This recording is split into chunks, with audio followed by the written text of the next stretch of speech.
என்னன்னா, நீ நெறைய வேலைத்தனம் பண்ற. நீ வந்துட்டு அங்க போய் ஒண்ணு சொல்ற, இங்க போய் சொல்ற. ஒண்ணுமில்ல. ஆனந்திகிட்டயும், பவித்ராகிட்டயும் ஜாக்லின பத்தி ஒண்ணு பேசிக்கிட்டு இருந்த. ஜாக்லின்ட்ட மூஞ்சில அடிச்ச மாதிரி பேசுற.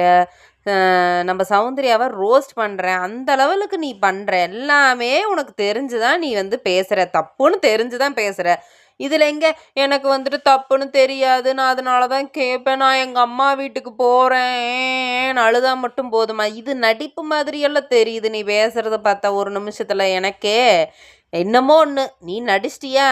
இன்னைக்கு விஜேஎஸ் உன்னை இப்ப நீ அழுகிறத பார்த்துட்டே அவர் கொஸ்டின் கேட்க மாட்டாருன்னு நான் நெனைக்கிறேன். அதே மாதிரி தான் இந்த 2 ப்ரோமோ இன்னைக்கு ரிலீஸ் பண்ணியிருக்காங்க. அப்படி ஒண்ணும் அவர் கேட்கவே இல்லையே உன்னை கொஸ்டின். அவரே பயந்துட்டாரு நீ அழுகிறத பார்த்து.